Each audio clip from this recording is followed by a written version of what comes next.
daffy widow. You achieve your daffy widow. Setback. Ya tota no jenya gboyari ovan. Trade by butter. Ya jenya gboyari ovan. Ọmọ agbalomo ọbọ epize ahia. Coco Melly baby shark. Babo lara wi egbe wa gbo wa sun gbe ya gime. Gbugbe ya gime. When I'm epize do na mu. Na vie bo na vie la wa ku we ki yu na o wa. Ajepako do ta mi yu e emi no yi yu e we kun.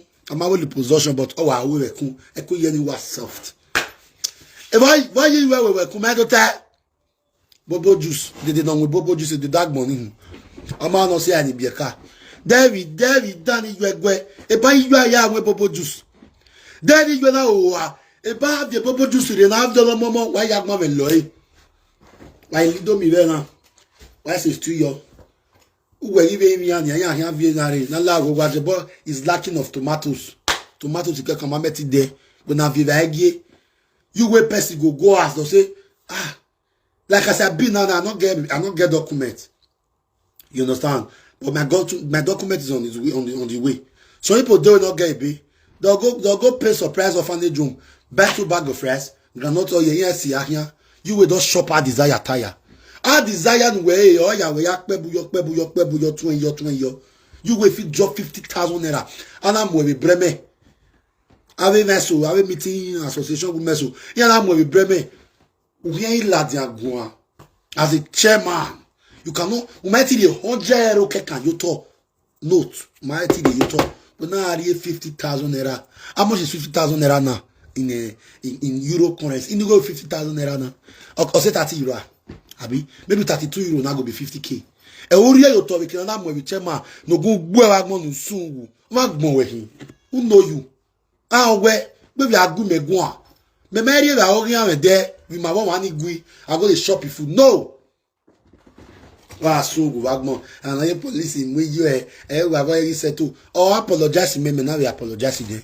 If I come out, will not make bizarre of any job away. My video not do you apologize that way. When my video not do you sorry. I want done. When I hear Ajepkako story. Soon go Wagmo. My bola we go. No mommy we all here leliwa. You will go one snap picture for party. You from down snap on. You come like say you talk. Soon we are back we are paying. They used car. Saloba with Miami be. You do where be. You yourself know say they say me they use power down. More can me be her way. You know. But Saloba will be me at the appointed time. I'm my motor not back. Soon we are going to go. Babo lara you be. Soon where you must say me now. Iyomo sewe iye ya sewe no e ma sewe wa sun wa gbo e. Hello yogi oye koyo o ha wo mo wo na this man so call you no dey call you na no Ajepkako channel mo ko am miss ko cause me back this man so na no Ajepkako wa da me you always on show. Always on program. Please guys, don't stop.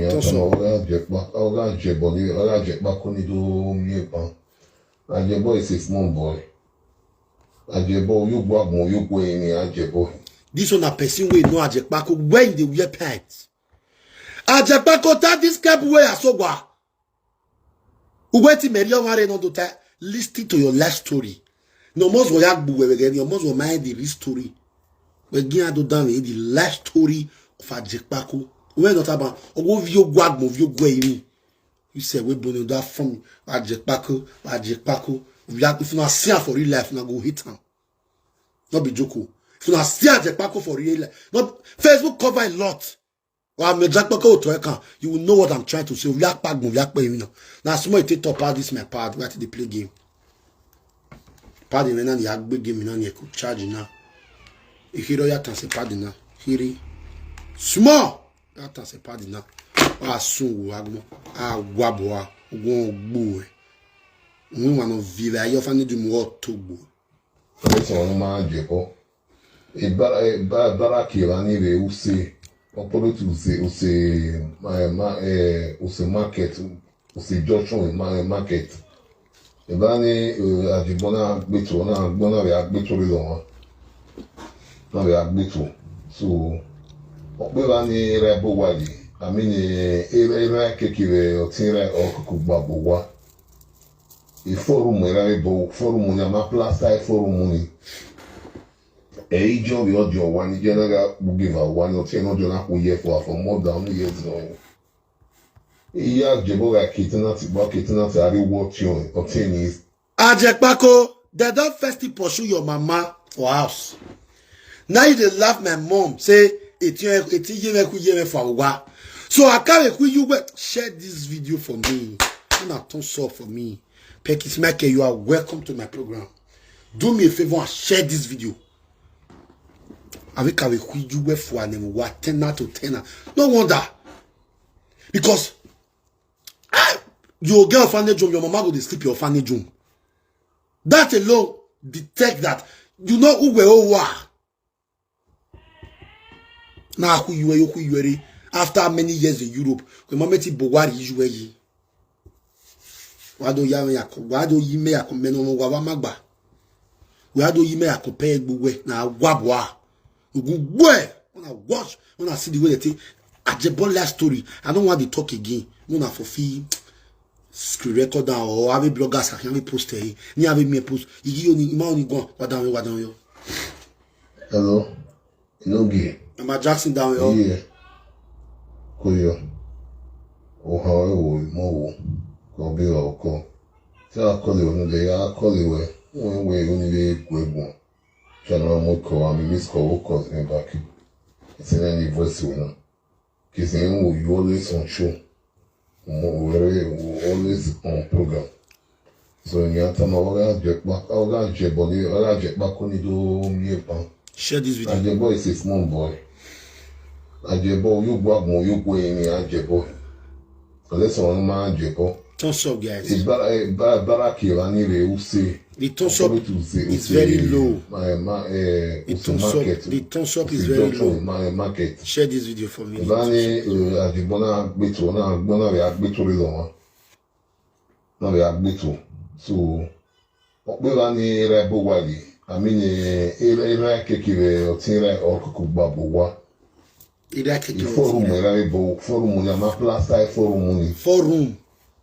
E ijo bi ojo one general give one or 10 ojo na ku year for more than years now. Iya jeboga kitinati ari watch you obtain is ni na ga oku. Okay. Oku na ati egbe na ya maro bi na ye soro. Ogba na egbe bi na egbe. Egbe bi na late Noziba. Oye inana ge oye weka. Okay. Oye weka. Eweka we uwe na eba ni ge we nana eba ni uwelu. Uwelu. Man ata. So when we come we go here, you say go here, you go at here. So in Noziba, late Noziba, all our friend there, all marry or children, they hear be back to your knee. Ajepkako is a be. A story you went or me phone or ya me the be me your phone. Me come you for now. But the story where they my phone yeah, okay, only le no. Tomorrow I can't play the one where they say you picking to do better. One nera Ajepkako marry Jomo. 1 cent. Ajepkako wazua. You are soliciting for people to bring bag of rice to your orphanage home. Yet, where we birthday, hello, you happy birthday, cake and Adam, your update many. You know, Ziba no had the more than 15 years. No had the NSF. Oh yeah, your man. So you don't say not tell me now. Ogbon ye say him. You see, huh? Ziba no. Why you be say people where they come your Ogbon ye say? Now there be the highest Ogbon ye say for this life. Ajepkako where a team Ogbon ye say? Igbeko bete ye say. Ne say anagbu we gbeko bete bagun. Ne ba bo na la we gbeko bete gbe. Doge ni ha. On wa no wa so wa na ho. Owo Ogbon ye say. E wa. Avogbon ye say no radio po. Just up this video for me. Ajepkako no who. On a on a on a ba mare Owodo ni abo igba mari Noziba ri woni nko Noziba woni oni oda fe igbe oda fe Ajebo ni ere Ajebo wa simiske gbe obi rabiji ohu ni ati igbe so oda fe ni o ha no bi bi omo pa we ni oti Ajebo ni ere nuku o igbo ohu ni wona ni igba mari we wapa so guys oja le ti na Ajebo unjo mo sono eno yugo agun yugo emi meno Ajebo ke gbe ibi social media mi awado Ajebo igbe wa we mi okay igbe lori o han no do o han glory o han do mo yo ga mo Ajebo igbe na yo do mo Ajebo we usiri wa ni e do mo Ajebo usiri ba Ajebo won gbon ni ya won gbon ide ni Ajebo we do Ajebo we do no Ajebo won gbon ni mo na see that social media na cover no bocha social media na cover no boka kabo mo ni ma se no gbon ari no bi gbon ni akobe na o ti akobe aga o ti akobe o gbon ni na me wi gbin agba hin and Ajebo is o man Ajebo man say from nata we the 40 nearly 50 years Ajebo check to be that kind 45 or 44 okay ehiano now the year story yes by years the late Noziba was 44 years below Noziba now okay 44 years in Noziba only aware of Ajebo nigiri Ajebo si no bira yi okay because Noziba na few years na 48 years yo Noziba died at the age of 44 years ina be 4 years ina be 4 years by 48 ni ata Noziba hin Noziba no say asubere bene oti wana imi alita mo background of here no that big the first no na toss up this video for me no ado down the yoma no ladia with social media ogwime nínú gigun ona rugbagbe wa saga ime enoge wi nopa nemebe na nopa nemegbe neme ugwazuwa iwa bola gbegbe where you get all this one for body wa bon wa wagai let's record of yo wagai one year Alaba no UK okay Alaba no UK ne mi shabe asinwon ya be yin ba Ajebo asinwon Alaba ni oka friend ne Ajebo si obira bigi oyika friend Noziba na do money Noziba no woni Noziba do money Noziba na do marry Igbe he marry Igbe ne after many years again Noziba be yawu this the same Alabana no UK na Alabana le gbe so amo Igbe atubere o take you what done o anoka friend yin before imagine Ajepkako go come outside the chat Wahaguro wado una yage you wait don't fit do a pass bury see people laugh origbagbo ya dey everybody body so they tell na say people they talk about it nogi e jealous your worry yan the fan base when me get Ajepkako around me e go crazy the kind of lovers and supporters who's all over blessing me Ajepkako if you get it go crazy me not be joke oka friend Alabama ka wa friend late Noziba na do marry ona be 6 children ona 6 boys okay because one went to me na gbe story na ma we no okay me one went to no wonder Ajepkako doesn't conference me with the Alaba for phone Ajepkako do vera video yo ugwe mi no da we se nu ya do we my conference me with Alaba no wonder na tamamegwe ope nu gba yan gbe me me ro ga bolo tun me me ri yan ga bolo tun na tawo pe nu gba yan gbe Ajepkako so we wa me na yabi wa sun wa Ajepkako why you no go support PDP owiye me yan gwe mo PTV why you no support PDP no tell me why you no just stop this video and share please in waiting Wa kasaluba ni taleme lu de koze. E de ti gag monya abi you ban abi me 5 million. Abi me okay, say okay, 5 million. Then you dey shout for because bag of rice. You are here go. You can't jobless switch. We the boring fee. We not going fiance. Those people go still bring bag of rice because of their heart desires. They want God to grant them their desires. Yeah, if you go they sell people what desire. Why we not go ya my? Why we not go ya? Why we what did they carry a call for? Some of the time now yeah again now. They come they say it have a sister and a video. It have a Vietnamese area for the member. It have video me area. But you may go ya here desire ne. Wa sun wagmo. Bien, obtient de bon abord, et bien bien, bien obtient, bien obtient de bon bien inoziba. After inoziba, he won obtient les sacs, on a mis son affaire là-bas, qui est où bourré. Avant là-bas, l'envers maintenant là-bas, Mabe yan saka unye, yan wa saka unye kakabo. Wa saka unye. On tient non dion. Ovira non dion. O ya jebo in ware for many years. Ya jebo ni ze ge ya jebo makba. Na lu ya jebo in ware. Imagine. Yen yo dion buge hayan hin wo wani. Imagine. To bege. En secondly, o tient jebo ne non dion. Ou se yan gboni wa bedo. Ou se o yan gboni wa. Ajebo be respect oni. Na de ye. No tigbe ajebo asomo. Ajepkako. Na de ye. So you go agbo you go yin yan. Mi go homa mo fi na ona mege akobe me yi 20. Arogbero no fi egbe ajebo. Shit. You not toss up now. Why got video now? Why Pastor Grace. Honey. Just arrive. Share this video for me. Alright.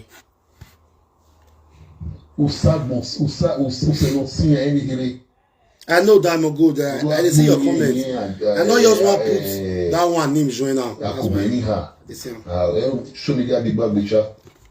Ajepkako, you hear what this a part of? Or what one of my favorite bugwa? Ika ekpize arade all day. Ajepkako akmo you are not yet ekpize arade fani jomoge. Ya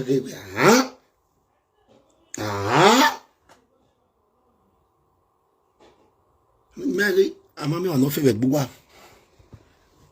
Who are respect one for food to come into the house. Wamai lo my lagwa. Up chair with the pako bekai. I can't get any woman. Oh, player back. Allow somebody where you reach to boy, they call her mama because of bag of rice and indomie. It's a shame to you, Ajepkako. Yes, sure. Oh, show me that the bag. They told me the bag. I'm away in Ajebo. You go up, you go Ajebo. No mind. They show me that Ajebo. I mean, Ajebo. You know, Ajebo. Ye. One. Even say about the yiki usi. The year. It's not a year, you know. Every year in another was it Igman. If I in a more one general in a retro 1 year, they call family with Bobby Arigman. But so all the kickback with Bobby Ari where late Notiba, no Marie or Tin who the Ravi to get the total weather. One of begin and know that the radio, everyone get Yari right now. Not tell you, Ambassador, do you know who be? What if you want like it? Or you want the best record in Name? Monty zero. The year. The year. Kuyo. The year. Well, how I live here, what had it be? You're not like them when they do reply with the first record in web dinner. Utalina ya be, Utamarinia or Abunye. Oh, Ni see me, who will you see me at the bossing of the Ravi? We are no car friend there. Or even after that for a woman.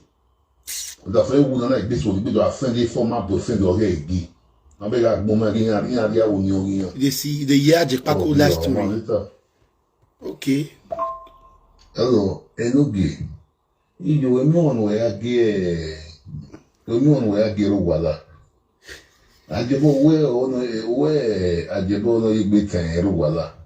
Erugwala let's on my investment already in Nigeria.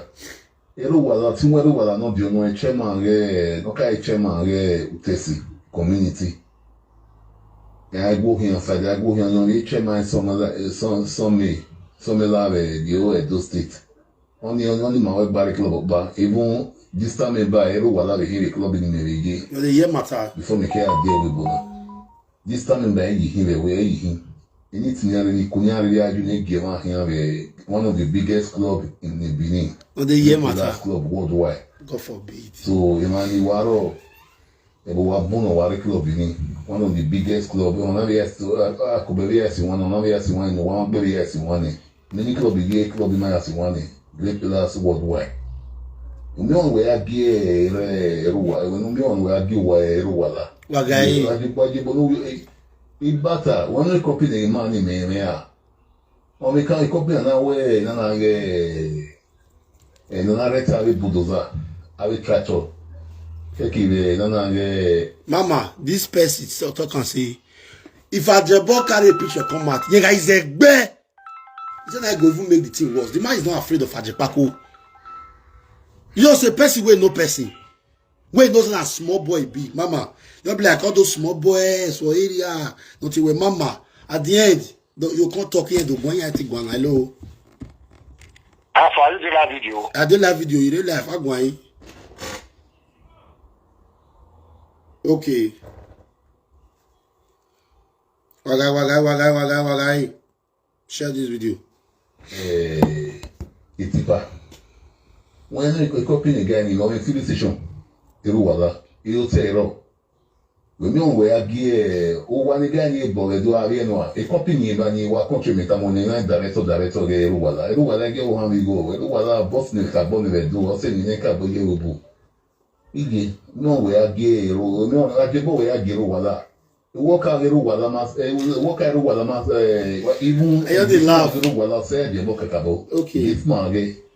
Oside Ajepkako, it's Margay. Ewe Age, no way I get Erugwala. Yeah, I mean, no gi. Erugwala. They may not do Ajepkako with Facebook now. Now, so now for the look like, na really, that's all I see. Ajepkako, you wase. Ajepkako no even get, you know, there any level. He's a poor man. Poor man. Living a fake life of an Ajebo. A man that cannot acquire 3 square meals. Mama. Ajepkako, they go Denmark. He discode himself. He said they go Denmark, one go start life. No matter what you with marriage.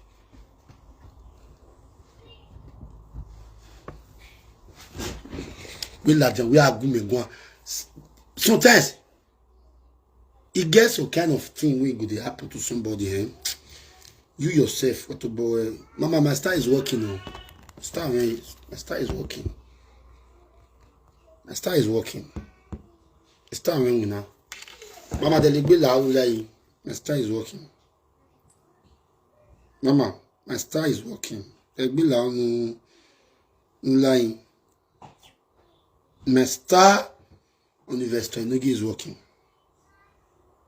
Share this video, guys. Thumbs up the video. Wagai. Go Ajepkako. Wala bologbe. Emana ya grade Erugwala na veduna ne me ma bugbe ni ma veduna no bi me go kakabo ma Erugwala gba ma ya gba totale Nigeria me Erugwala kekeba we skin ya we ima bun na mi pese ni se. Okay. No na ya tisuni so ni ma ye ma. I'll see on just now if that. Na ido gun eri maka me go kakabo before makiri do azeli. Let me check. Yeah. Ele não é do não é eu era mega de obono jupo okiwu. So a mi try to get on this one. Mi try to get on this one. Do me try to take for me get on this one do. When one way I get Ajebo one money or you be Erugwala. Oh, like tell her go I take when me it's a let down to that man. Oh, man, later no. So. Share this video. Share this video. Not worry. Okay, don't worry. Yeah, I'll check. But man, it's time to be arrived. You know, no comment did do ya the first record bona.